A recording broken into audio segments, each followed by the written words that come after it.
할렐루야. 오늘 예배 가운데 주시는 은혜로 말미암아 그리스도의 은혜로 살아가는 저와 여러분 되기를 주님의 이름으로 축원합니다. 오늘 이제 우리가 2019년 12월 29일 2019년의 마지막 주일, 또 2010년대의 마지막 주일 예배를 우리가 드리고 있습니다. 지나온 시간들 한 해 동안 하나님이 여러분들과 함께 하셨고, 또 새 시간에도 새로 주어질 그 시간들 속에도 하나님이 함께 하실 줄로 믿습니다. 남자에게 군대라는 것이 참 큰 성장기, 대한민국 남자들에게 주어진 큰 숙제죠. 제가 군대 갈 때 그때는 2년 2개월이었는데요. 이 시간을 어떻게 보낼까 참 많이 이렇게 두렵기도 하고 떨리기도 하고 답답하기도 하고 그랬었습니다. 기도하는 가운데 하나님이 그런 마음을 저에게 주셨어요. 이루야, 출발할 때는 꼬린 지점이 저 멀리 보여도 가서 뒤돌아보면 되게 짧어, 이렇게 말씀해 주시더라고요. 여러분, 그런 것 같습니까? 시간이라는 게 참 묘합니다. 갈 길을 보면 참 멀어 보이는데 막상 가서 돌아보면 되게 짧아 보이죠. 어린 아이들에게는 앞으로 살아갈 시간이 주구장창 참 멀어 보이는데, 오늘 여기 연세 드신 분들에게 지나온 세월을 되씹어 보시라고 하면은 정말 주마등처럼 지나간 시간이 아닌가 하는 그런 생각을 해보게 됩니다. 시간이 우리에게 그렇습니다. 아마도 이런 시간의 비밀을 알고 있었기에 모세도 하나님 앞에 이런 노래를 부를 수 있었던 것 같습니다. 시편 90편에 보시면 시편 150편의 많은 이 시 중에서 유일하게 모세가 지은 시가 딱 하나가 들어가 있습니다. 아마도 모세의 노년에 지은 시로 그렇게 추정해 볼 수가 있는데요. 그 모세는 시편 90편에서 우리의 인생이 너무나 짧다라고 그렇게 노래하면서 마치 아침에 돋는 풀과 같다라고 말합니다. 그래서 풀이 아침에 꽃이 피었다가 저녁에 시들어서 마르는 것처럼 우리의 인생이 그렇다라는 것이죠. 그래서 우리의 연수가 강건하면 우리 연수가 70이고 강건하면 80이라도 그 연수의 자랑이라는 것이 수고와 슬픔뿐이고, 또 너무나 빠르게 신속히 지나가니 우리가 날아가는 것 같습니다. 그렇게 노래하죠. 그래서 모세는 하나님께 이렇게 기도합니다. 하나님, 우리에게 주어진 이 날을 계수할 수 있도록 가르쳐 주셔서 지혜로운 마음을 얻게 해주십시오 라고 기도하죠. 우리의 날을 제대로 헤아릴 줄을 알게 해주셔서 우리의 마음이 지혜에 이르게 해달라라는 그런 기도라고 볼 수 있습니다. 이런 지혜를 우리가 가지고 있다면은 한 번밖에 없는 이 짧은 인생을 우리가 가치 있고 보람 있게 살아갈 수 있지 않겠습니까? 오늘 한 해를 마무리하는 마지막 주일 예배를 드리면서 이 귀한 지혜에, 우리의 날을 헤아려 볼 수 있는 지혜에 우리가 한 걸음 더 가까이 다가가 보려고 합니다. 아마도 이런 지혜의 마음을 얻지 못한 사람들은 인생의 위기 앞에서 어떻게 해야 될지를 잘 모릅니다. 공부도 열심히 하고 또 결혼도 하고 직장 생활도 열심히 해나가면서 바쁘게 살아가지만 사실은 무엇 때문에 이렇게 바쁘게 달려가야 되는지 때로는 의구심이 들고 회의감에 빠질 때도 있지요. 그래서 어떤 이들은 다른 목표를 세워서 자신을 다그치기도 합니다. 또 그것이 이루어지면 또 어떻게 합니까? 또 다른 목표를 또 세워서 나아가죠. 하지만 아무리 열심히 달려가도, 그 목표를 세우고 뛰어가도 그 마음 깊은 곳에 도사리고 있는 이 불안감이 근본적으로는 해결이 되지가 않지요. 때로는 그것이 너무나 이제 반복이 되고 심해지다 보면은 자기가 목표를 쫓아가는 게 아니라 어떻게 됩니까? 목표에 자기가 쫓기게 되죠. 그래서 극도로 피곤한 삶을 살게 됩니다. 여러분, 아침 해가 떠서 서산해지는 것처럼 내 인생에도 곧 곤고한 날이 이르게 될 것이라는, 그리고 내 삶도 반드시 죽음을 맞이하게 될 것이라는 이 일을 굳이 애써서 잊으려며 살기 때문에 이런 악순환이 반복될 수밖에 없는 거죠. 하지만 진실은 이렇습니다. 우리가 사실 살아간다라고 말하고 있지만 살기 위해 살아가지만은 사실은 그 마지막엔 뭐가 있습니까? 죽음이라는 게 있죠. 그렇다 보면 사실은 우리는 지금 뭘 위해서 살아가고 있는 겁니까? 죽기 위해서 살아가고 있는 거죠. 따라서 우리가 어떻게 살아가야 하는 이 문제는 우리는 어떻게 죽어가야 하는 것인가 라는 이런 문제와 같은 문제라고 할 수 있을 것입니다. 여러분, 우리가 이 인생의 삶 속에서 어떤 때 가장 행복감을 느낄까요? 대부분의 사람들은 무엇이 성취되거나 무엇을 이루거나 무엇을 얻게 되었을 때 행복감을 느끼게 됩니다. 하지만 사실 본질적으로 들어가 보면은 무엇을 얻었기 때문에 성취했기 때문이 아니라 어떤 일을 성취하려는 그 노력 자체가 우리에게 행복이 될 때가 있습니다. 삶의 맛은요, 결과에 있는 것이 아니라 과정에 있다라는 그런 말이겠죠. 지금 이 순간이 때로는 힘들고 구차해 보인다고 할지라도 사실은 그것이 재미이고 사람 사는 멋이 있는 것이고 행복이 있는 것이죠. 사실 우리가 뭔가를 성취한다고 해서 잠시 행복이 오는 것 같지만 여러분, 그 행복이 어떻습니까? 금방 이내 멀리 도망가 버리지 않습니까? 기분이 좋아 보려고 머리를 이발하지만은 그 기쁨은 하루밖에 가지 않죠. 새 차를 사기도 하지만 그 기쁨도 얼마 가지 않습니다. 결혼을 하지만 그 행복도 사실은 그렇게 길게 이어지지는 않습니다. 굉장히 공감하시는 것 같군요, 여러분. 예. 여러분, 운동선수들이 언제 가장 큰 행복을 느낄까요? 아마도 경기에 이기거나 어떤 메달을 땄을 때 이겠죠. 하지만 진정한 이 운동선수의 행복감은요, 열심히 운동 경기를 준비하고 유니폼을 입고 이제 막 경기장에 나서서 많은 관중들의 박수 속에서 이 경기가 시작되기를 신호하는 그 호각이 울릴 때까지의 그 기다림과 설레임이 더 큰 행복이 아닐까요, 여러분? 그림을 그리는 화가는 언제 행복할까요? 자신이 그린 그림이 전시회에 걸리는 것이 가장 큰 행복이겠지만 사실은 그 그림을 그리는 그 과정의 시간들이 이 화가에게는 더 즐거운 행복이 아닐까요, 여러분? 음악가는 언제 행복하겠습니까? 자신이 연주하는 그 연주회, 그 무대 위에서 조명을 받으면서 많은 관객들의 우레와 같은 박수를 받을 때 행복할까요, 여러분? 물론 그 순간도 행복하겠지만 그 연주를 위해서 피와 땀을 흘려가며 훈련을 쌓아간 그 과정 자체에서 행복감을 느끼지 못한다면 그는 정말로 좋은 음악가가 되기는 어려울 것입니다. 학생은 어떨까요? 학위를 따고 졸업식장에서 쏟아질 그런 가족과 지인들의 그런 축하, 그 순간이 행복하겠지만 사실은 밤을 새워가면서 책과 시럽하며 뭔가 하나를 깨닫게 되는 그 순간에 그 과정의 기쁨을 느끼지 못한다면 좋은 학자가 되기는 어려울 것입니다. 등산가는 왜 험한 산에 도전하겠습니까? 산을 정복할 때의 쾌감도 있겠지만은요, 그보다 더 중요한 것은 산의 매력에 이끌림을 받아서 시내를 건너고 위험한 그 벼랑을 기어오르는 그 즐거움 때문이 아니겠습니까? 만약에 우리가요, 결혼을 했을 때, 어떤 학위를 얻게 되었을 때, 아기를 낳게 되었을 때, 집을 사게 되었을 때, 뭔가 이 성취를 이루었을 때, 직장을 얻었을 때, 이럴 때만 무언가를 이루었을 때만 우리가 행복한다라고 말하면은 사실은 우리의 인생의 행복이라는 것이 어쩌면 이 10손가락 안에 꼽아볼 만한 것밖에 되지 않겠습니까? 70년에서 80년 오랜 세월을 살면서 겨우 이 몇 가지의 행복을 위해서 살아간다면은 사실 우리 인생이 너무 불쌍한 거 아닙니까, 여러분? 그래서 성경은 우리에게 새로운 비밀을 가르쳐 줍니다. 오늘 본문의 말씀이죠. 항상 기뻐하고 범사에 감사하라고 말이죠.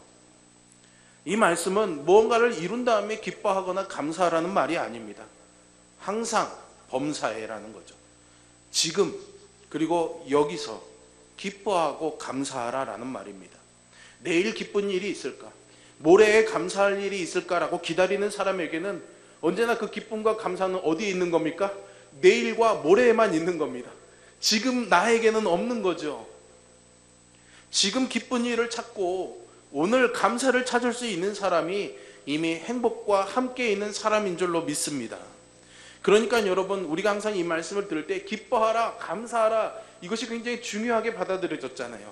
오늘은 한번 좀 바꿔봤으면 좋겠습니다. 더 중요한 말은 사실은 항상과 범사에 있는 거죠. 항상 그리고 범사에입니다. 앞으로가 아니라 지금인 것이고요, 특별한 일회가 아니라 모든 것에가 더욱더 중요하다라는 말이죠. 여러분, 기독교 신앙은 반드시 이 세상에 시작이 있었던 것처럼 끝이 있다라는 것을 알려주고 있습니다. 종말, 최후의 심판이 있다고 말하지요. 심판주로 임하실 예수 그리스도께서도 알파와 오메가요, 처음과 마지막이요, 시작과 마침이라고 성경은 예수 그리스도에 대해서 우리에게 증거해 주고 있습니다. 그 처음과 마지막 되어주시는 예수 그리스도께서 이제 그 마지막 날에 산자와 죽은 자를 심판하러 오시리라고 오늘 우리는 이미 사도신경에서 그렇게 고백하고 기도했습니다. 예수님의 재림과 최후의 심판은 모든 세상의 끝에 이루어질 일들에 대한 가르침이기 때문에 기독교 신학에서 이것을 종말론이라고 말하고 있습니다. 사실 기독교의 많은 가르침 가운데 이 종말론만큼 정말 많은 그런 오해와 혼란을 불러온 적이 없죠. 지금도 그런 경우가 많이 있지 않습니까? 14만 4천이라는 숫자에 매여 있기도 하고 그날이 언제인가 사람들이 너무나 관심을 가지고 있습니다. 그래서 1992년에 다미선교회 이장림 씨가 그해 10월 28일에 휴거가 일어난다고, 예수님이 재림하시고 구원받은 사람이 공중으로 다 들려 올림받는 일이 있다고 그래서 얼마나 이 한국 사회가 그냥 부글부글 시끌벅적했습니까, 여러분? 다행히 아무 일도 없었죠. 다행이라고 그래야 되나요? 주님이 빨리 오시는 게 좋은 일이긴 한데 어쨌든 아무 일도 일어나지 않았고 그 일은 다 흐지부지 되어버리고 말았습니다. 우리는 지금도 그 일이 있은 지 이미 거의 20년이 더 넘은 시간 이후에도 여전히 2019년 12월 29일의 날을 살아가고 있죠. 그러면 기독교에서 말하는 이 종말의 논리, 종말의 교리가 과연 무엇을 말하는 걸까요? 그 노스트라다무스라는 유명한 그 예언자의 말처럼 무자비한 아주 참혹한 우주의 파국을 말하고 있는 것일까요, 여러분? 다행히 성경에는 이 두려운 순간의 모습들이 우리에게 몇 가지 힌트를 보여주고 있는 장면을 만나게 됩니다. 마태복음 25장에서도 그 순간의 모습이 예고되어 있는데요. 예수님께서 이 세상에 다시 오셔가지고 모든 민족들을 그 앞에 다 모아놓고 그들을 영생의 복을 받을 무리와 또 영생의 영벌을 받을 그런 무리로 나누시는데요. 그 기준을 마태복음 25장에서 이렇게 말하고 있는데 참 뜻밖입니다. 영원한 나라를 이어받을 사람들에게 예수님이 이렇게 말씀하십니다. 너희는 내가 줄일 때에 먹을 것을 주었고 목마를 때에 마시게 하였고 나그네 되었을 때에 영접하였고 헐벗었을 때에 옷을 입혔고 병들었을 때에 돌보았고 옥에 갇혔을 때에 와서 보았다라고 칭찬해 주십니다. 그 말을 들은 사람들이 네? 무슨 일이요? 우리가 그랬다고요? 라는 그런 대답을 합니다. 그러자 예수님이 이렇게 대답하시죠. 너희가 여기 너의 형제 자매들 중에서 지극히 작은 자 하나에게 한 것이 곧 내게 한 것이다 라고 말이죠. 거꾸로 영벌에 처해 있는 사람들에게는 좀 다른 의미로 다가왔죠. 그들은 예수님에게 이렇게 말합니다. 언제 예수님이 줄이고 언제 예수님이 목마르고 나그네 되었고 헐벗고 병들었고 옥에 갇히셨냐라는 거죠. 우리는 그걸 본 적이 없다라는 겁니다.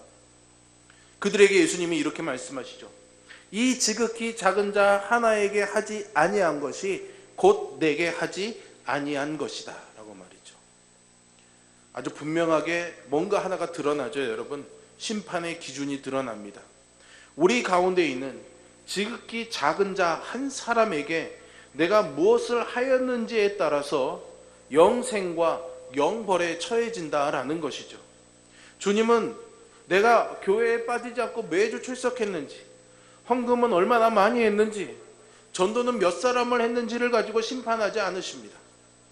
가난하고 소외된 이들과 함께 늘 함께 하시고 우리 가운데 있는 지극히 작은 자들과 자신을 동일시하셨던 이 예수님은 그 자에게 우리가 어떤 삶을 나누었는가를 가지고 영생과 영벌을 가르겠다라고 하시죠. 그렇다면 이 마태복음 25장에서 예고하는 이 최후의 심판의 이야기에서 우리가 깨닫는 것이 하나가 있을 수 있겠죠. 심판의 기준이 이미 주어졌다라는 사실입니다.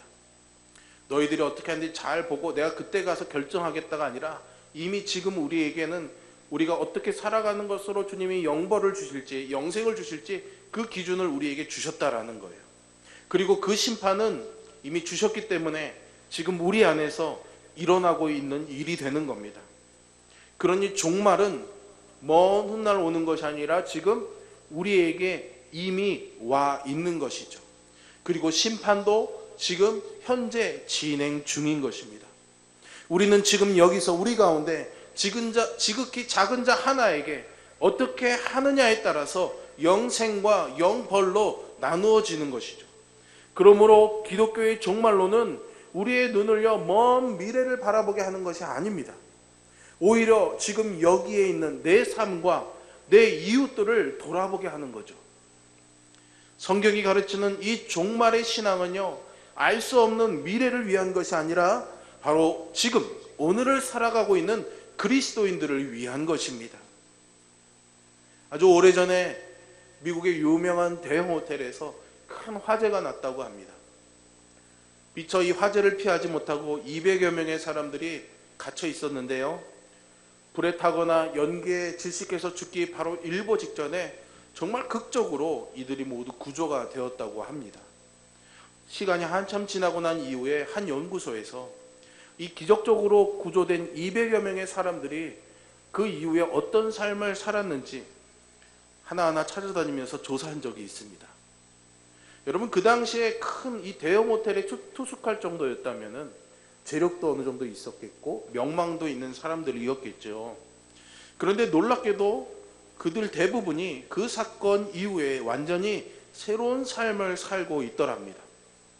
장애인을 돌보기도 하고 말기암 환자들과 함께 하기도 하고요, 거리의 노숙자들을 돌보고 빈민지역에 들어가서 무료 진료를 하는 등 적극적인 그런 나눔과 봉사의 삶을 살고 있었던 것입니다. 왜 그랬을까요? 그들은 그 화재 현장이라는 생지옥에서 이미 죽음을 경험해 보았기 때문입니다. 아니, 거기서 이미 죽었기 때문이겠죠. 그들은 종말을 경험한 사람들이었습니다. 그래서 구조된 이후의 삶은 덤이었죠. 선물이었던 것입니다. 그것이 그들을 사마리아인과 같은 선한 이웃으로 만든 것입니다. 죽음 앞에서 비로소 고귀한 이 생명의 가치를 깨달았기에 이전에는 그렇게 이기적이기만 하던 삶이 우리 가운데 있는 지극히 작은 자들을 섬기는 삶으로 변화되게 된 것이죠. 여러분, 기독교는 바로 이러한 종말의 종교입니다. 인생에 종말이 있다는 이 사실을 애써 외면하고 그것을 회피하는 삶은 그리스도인의 삶이라고 할 수 없습니다. 오히려 죽음을 똑바로 응시하고 죽음 앞에 용감하게 서서 지금 여기를 충만하게 사는 것이 그리스도인의 삶입니다. 그것은 바로 여기서 영생을 사는 것이죠. 심판이 임했다면 이미 영생과 영벌도 우리에게 임한 것이죠. 그러면 그렇게 살아간다면, 그리스도인들께 살아간다면 우리는 영생을 누리며 사는 것입니다. 그것은 성경의 증언과도 일치합니다. 요한복음 5장 24절에서 예수님께서 누구든지 내 말을 듣고 내 아버지의 말을 듣는 자라야 나 영생을 그에게 이미 주었다라고 표현합니다.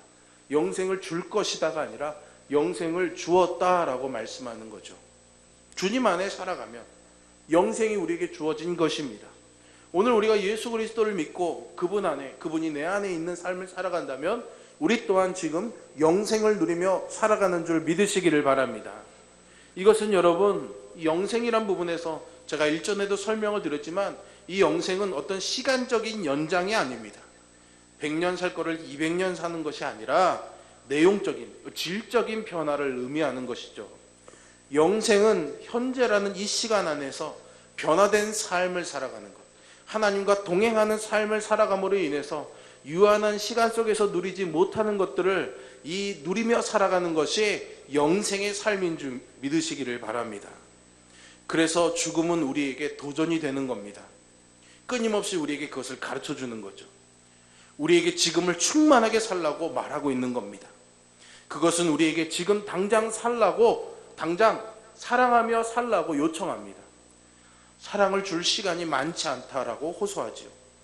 사실 이 죽음 앞에서 가장 헌신적이고 변함없는 사랑을 보여주신 분이 바로 우리 주 예수 그리스도이십니다.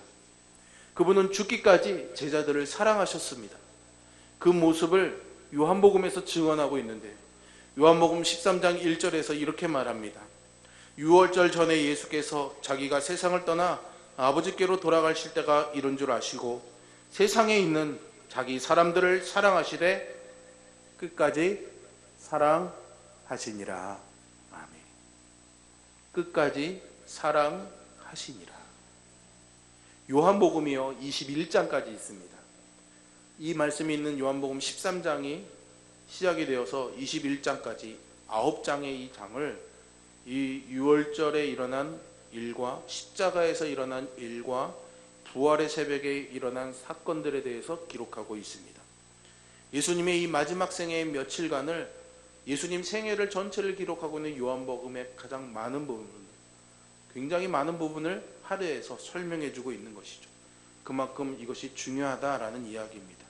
이 9장의 내용을 찬찬히 살펴보면은요, 제자들의 발을 씻겨주셨고요, 함께 음식을 나누셨고요, 마지막으로 그들이 기억해야 될 말씀을 당부하시고, 그리고 그들을 위해서 기도하셨습니다. 그런데도 주님은 그 모든 시간들을 제자들을 위해서 계속해서 더 쓰려고 노력하셨습니다. 그들을 끝까지 사랑하는 데 사용하셨죠. 그런데 여러분, 사실은 예수님이 그들을 위해서 이 생애의 마지막 남은 순간을 쓴 그만큼 그들이 그렇게 훌륭한 사람들이 아니었다라는 것을 좀 주목해 보아야 됩니다. 성실하지도 않았고요, 말과 행동이 일치하지도 않았습니다. 수제자였던 베드로는 예수님을 저주까지 하면서 3번이나 모른다고 했죠. 그렇다고 다른 제자들이 더 나았냐? 그렇지도 않습니다. 예수님이 십자가의 죽음을 말씀하실 때 그들은 서로 자리다툼을 했습니다. 심지어는 그들의 부모 중에서 그 와중에 예수님을 찾아와서 자기 자식을 위해 한 자리를 청탁하기까지 하죠. 그들은 예수님을 따라다니면서 그분의 입에서 나오는 말씀을 직접 들었고요, 그가 행하시는 기적들을 직접 보았습니다. 그가 주시는 떡과 포도주를 받아 먹은 사람들이죠. 가장 축복받은 사람들이 아닐까요? 하지만 그들은 끝까지 예수님을 알지도 믿지도 못했습니다. 그렇게 형편없는 제자들이었습니다. 만약 제가 예수님이었다면 그럴 리도 없겠지만, 제가 예수님이었다면 야, 니네들 다 나가, 다른 제자들 뽑았을 겁니다. 똑똑하고 말 잘 듣는. 그런데 예수님은 그렇게 하지 않으셨습니다. 죽기까지 그들을 사랑하셨습니다. 그들을 끝까지 믿어주셨습니다. 그리고 그 사랑을 행동으로 보여주셨습니다. 먼저 제자들의 발을 씻겨주셨죠. 유월절에 식사를 하시던 중에 갑자기 겉옷을 벗으시고 수건을 허리에 두르신 다음 제자들의 발을 씻겨주셨습니다. 그리고 그 딱 씻은 그 발을 허리에 두른 수건으로 닦아주셨죠. 여러분, 그 안에 가룟 유다도 있었습니다. 예수님은 심지어 가룟 유다가 자신을 팔 것이라는 것도 알고 있었습니다. 그런데 예수님은 그 유다의 발을 씻겨 주셨습니다. 그리고 떡과 잔을 나누어 주시면서 그것이 자신의 몸이고 그것이 자신의 피라고 말씀하셨죠. 그렇게 자신의 몸을 다 내어 주셨습니다. 그렇게 끝까지 제자들을 사랑하셨죠. 십자가에서 죽기까지 그들을 사랑하셨습니다. 결국 이 사랑의 기적이, 이 사랑의 기억들이 골고다 언덕에서 멀리 도망쳐버린 그 형편없는 제자들을 교회를 세우는 하나님의 나라의 사자로 만들었던 것입니다. 우리는 언젠가 다가올지 모르는 우리의 종말을 준비하면서 주님처럼 사랑하는 사람들을 끝까지 사랑하며 지금 여기를 살아가야 하겠습니다. 성경은 우리에게 말합니다. 만물의 마지막이 가까웠으니 그러므로 너희는 정신을 차리고 근신하여 기도하라. 무엇보다도 서로 뜨겁게 사랑할지니 사랑은 허다한 죄를 덮느니라. 아멘. 여러분, 매일 주무시고 일어나시죠? 성경은 죽는 자들을 잔다라고 표현합니다. 이것은 굉장히 절묘한 매칭을 이룹니다. 우리가 매일 잠을 자고 깨는 것은 매일 우리가 죽고 사는 것을 상징하는 것입니다. 성경은 우리보다 앞서 고인이 된 분들을 잔다라고 표현하죠. 그리고 예수께서 죽으셨다가 다시 살아나심 같이 그들이 주께서 다시 오실 때 모두 다 잠에서 다 깨어 일어난다라고 말합니다. 그때에 이 썩을 것이 다시 썩지 아니할 것을 입겠고 이 죽을 것이 죽지 아니함을 입어서 사망을 삼키고 이길 것이다 라고 확언합니다. 그래서 바울이 당당하게 자신 있게 선포하면서 외치죠. 사망아, 너의 승리가 어디 있느냐? 사망아, 내가 쏘는 것이 어디 있느냐? 자신의 종말을 두려워하지 않습니다. 사도 바울은 이렇게 주 예수 그리스도 사랑하는 그분을 떠나보내고 남겨진 이들을 위로하면서 주님이 다시 오시는 그 날에 밤이 도둑같이 이를 그 날이 올 것이라고 말하면서 여기 남은 우리는 다른 이들과 같이 자지 말고 오직 깨어 정신을 차리자라고 권면합니다. 그런 맥락에서 바울이 말하고 있는 거죠. 아니, 주님이 우리에게 말씀하고 계십니다. 항상 기뻐하라고요. 쉬지 말고 기도하라고요. 범사에 감사하라고요. 항상, 그리고 범사에입니다, 여러분. 지금 이 순간이 중요하다는 것이죠. 앞으로가 아니라 지금이고 특별한 것에가 아니라 모든 것에 기뻐하고 감사하라는 뜻입니다. 그렇게 살아가는 삶, 오늘의 내게 주어진 그 은혜에 만족하며 그 날을 누리며 사는 사람, 그리고 내가 할 수 있는 힘을 가지고 내 주변에 있는 지극히 작은 자를 마치 예수님을 섬기듯이 돌보며 섬기는 사람, 그 사람에게 오늘 주님이 영생의 심판의 복을 주실 줄로 믿습니다. 우리의 시간들은 해가 바뀌고 날이 바뀌고 달이 바뀝니다. 그러나 주님의 함께 하심은 변함이 없고 영원한 줄로 믿습니다. 그러기에 우리의 날의 계수함, 우리의 날을 헤아리는 그 지혜로움을 오늘 이 예배 가운데 여러분들에게 주시는 이 말씀의 지혜로 채우셔서 지혜의 그 심판의 날에 영생에 더 가까이 가는 저와 여러분이 되기를 주님의 이름으로 축원합니다. 기도합니다.